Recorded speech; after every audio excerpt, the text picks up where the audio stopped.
Hello everyone, एक बार फिर से स्वागत करते हैं हम आपका अपने जीपी एकेडमी यूट्यूब चैनल में। तो आज हम पढ़ने वाले हैं मानव नेत्र, ह्यूमन आई के बारे में आज हम पढ़ने वाले हैं। तो आज हम इस वीडियो में आपको केवल ह्यूमन आई यानी कि मानव नेत्र के बारे में ही बताएंगे। मानव नेत्र क्या होता है, इसकी संरचना कैसी होती है, इसके कितने भाग होते हैं, सभी भाग को हम अलग अलग जानेंगे इस वीडियो में। तो चलिए शुरू करते हैं। पहले हम जानेंगे मानव नेत्र एक अत्यंत मूल्यवान एवं सुग्राही ज्ञानेंद्रिय है। यह हमें इस अद्भुत संसार तथा हमारे चारों ओर के रंगों को देखने योग्य बनाता है। जो हमारा ये मानव नेत्र क्या है, अत्यंत मूल्यवान है। इसे मूल्यवान, अत्यंत मूल्यवान कहा गया है। इसके आगे हीरा, सोना, चांदी, ज्वारात, मोती कुछ भी आप ला दो, सब इसके आगे क्या है, फेल है। ये क्या है, एक अत्यंत मूल्यवान चीज। अगर आपकी आंखों से दिखाई देता है तभी आप इन सब चीजों का पहचान कर पाओगे, अन्यथा आप उसे छू करके नहीं पहचान सकते कि कौन सा क्या है। आपको पत्थर भी दे दिया जाए और हीरा दे दिया जाए तो आप नहीं पहचान सकते हो। यानी कि जो हमारी आंख क्या है, अत्यंत मूल्यवान है। इस जो संसार में सबसे मूल्यवान क्या है, हमारी आंख है। ठीक है, आंख की अब हम संरचना देख लेते हैं, उसकी संरचना कैसी होती है। ये है हमारी आंख की संरचना। आंख की संरचना कुछ इस प्रकार से होती है। इसमें कुछ अलग अलग इसके कुछ पार्ट्स होते हैं, कुछ भाग होते हैं इसके।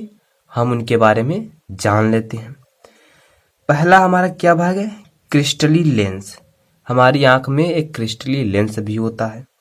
नेत्रोद होता है, पुतली होता है, परितारिका होता है, स्वच्छमंडल या कार्निया होता है, पक्षाभिपेशिया होती है, दृष्टिपटल होता है, दृक् तंत्रिका होता है, काचाभ द्रव भी होता है। हमारी नेत्र की संरचना ये है और इसके अंदर इतनी चीजें पाई जाती हैं।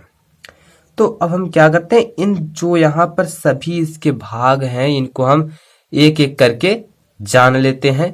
थोड़ी सी इनके बारे में गहराई से जानकारी ले लेते हैं कि क्या चीज है। ठीक है, तो पहला हमारा है दृढ़ पटल। अब ये दृढ़ पटल क्या होता है, इसे हम जानेंगे। दृढ़ पटल क्या होता है। नेत्र का गोलक बाहरी तरफ से एक दृढ़ तथा अपारदर्शी पदार्थ से ढका रहता है। इसे दृढ़ पटल कहते हैं। इसका व्यास लगभग 2.3 सेंटीमीटर होता है। अब ये जो दृढ़ पटल, जो हमारी आंख की सफेद वाली परत होती है, उसी को हम कहते हैं दृढ़ पटल। ठीक, जो हमारी आंख की सफेद वाली परत होती है उसी को हम दृढ़ पटल कहते हैं। बाहर की तरफ वो क्या होता है, निकला रहता है। वो अपारदर्शी झिल्ली होती है उसके अंदर, जो उससे ढकी रहती है। ठीक है, उससे हम आर पार नहीं देख सकते हैं। और उसका जो व्यास होता है वो लगभग 2.3 सेंटीमीटर का होता है। ये तो हो गया हमारे दृढ़ पटल। अब हम आगे चलते हैं। आगे क्या है, कार्निया। अब हम कार्निया के बारे में जानेंगे। कार्निया क्या है। कार्निया नेत्र गोलक के सामने वाला भाग एक पारदर्शी तथा उठा या उभरा हुआ होता है। इस उभरे हुए भाग को कार्निया कहते हैं। जो हमारी आंख के बीच में होता है उभरा हुआ भाग, उसी को हम क्या कहते हैं, कार्निया कहते हैं।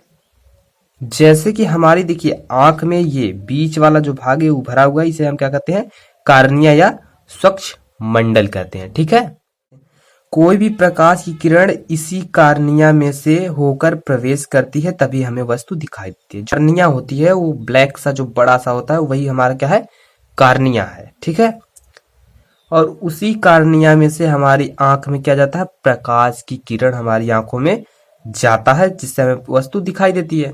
ठीक है, अब आगे चलते हैं। अब इसके बाद हम जान लेते हैं परितारिका या आइरिस। ये क्या होता है। कार्निया के पीछे एक संरचना होती है जिसे परितारिका कहते हैं। जो परितारिका गहरा पेशीय डायफ्राम होता है जो पुतली के साइज को नियंत्रित करता है। जो परितारिका होता है वो क्या होता है, गहरा पेशीय डायफ्राम होता है जो पुतली के साइज को नियंत्रित करता है। यानी कि जो हमारी पुतली होती है उसके साइज को नियंत्रित करता है। परितारिका का काम यह है कि हमारी पुतली की साइज को क्या करना, नियंत्रित करना। ठीक है, अब आगे चलते हैं। आगे क्या है, पुतली। अब परितारिका या आइरिस के बीच में एक छोटा सा गोलाकार छिद्र होता है जिसे पुतली कहते हैं।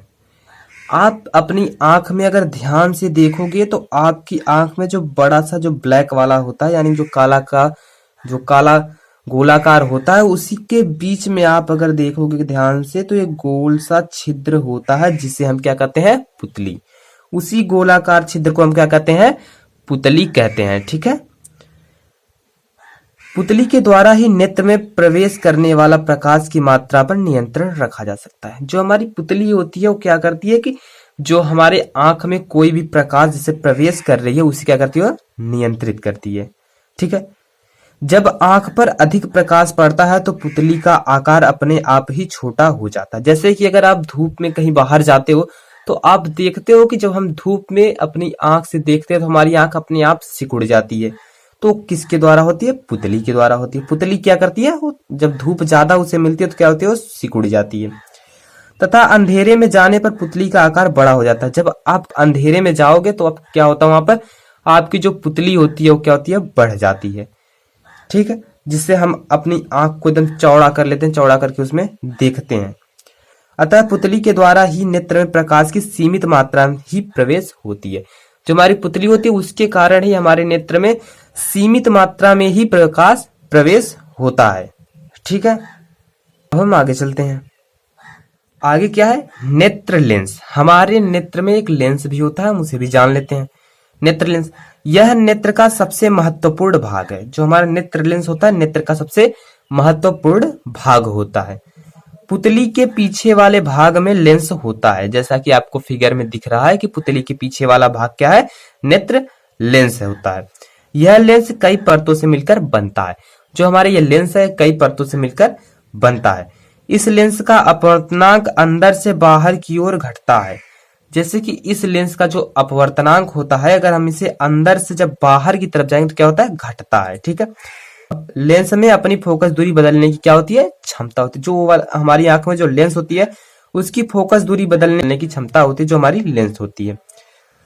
जब किसी वस्तु से आने वाली प्रकाश की किरण लेंस पर पड़ती है तो यह उसे अपवर्तित करके उसका उल्टा तथा वास्तविक प्रतिबिंब रेटिना पर बना देता है। लेंस का मुख्य काम यही होता है कि किसी वस्तु से आने वाली प्रकाश की किरण को अपवर्तित करके उसका उल्टा तथा वास्तविक प्रतिबिंब रेटिना पर बना देता है। ठीक है।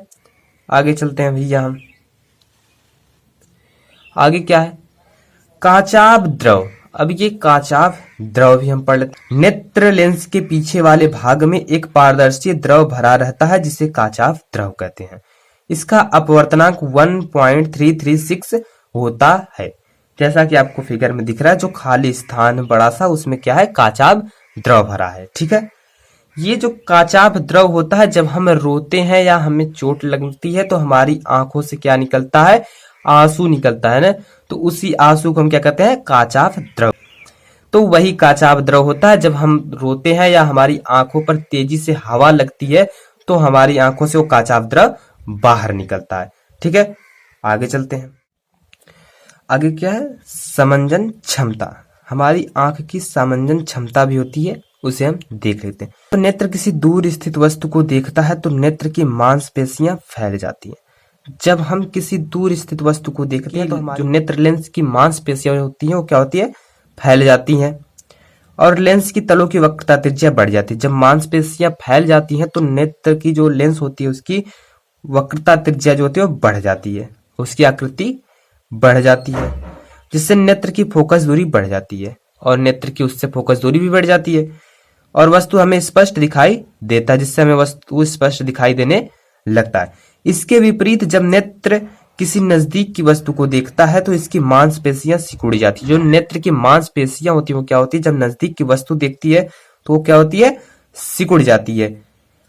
और सिकुड़ने की वजह जिसका वक्रता त्रिज्या क्या होती है? कम हो जाती है। जब मांसपेशियां सिकुड़ जाती हैं तो नेत्र लेंस जो होता है वो छोटा हो जाता है और इसकी फोकस दूरी भी घट जाती है, जिससे वस्तु स्पष्ट दिखाई देने लगता है। जो हमारी नजदीक की वस्तु है वो हमें स्पष्ट दिखाई देने लगता है। ठीक है। ये थे हमारे नेत्र की समंजन क्षमता।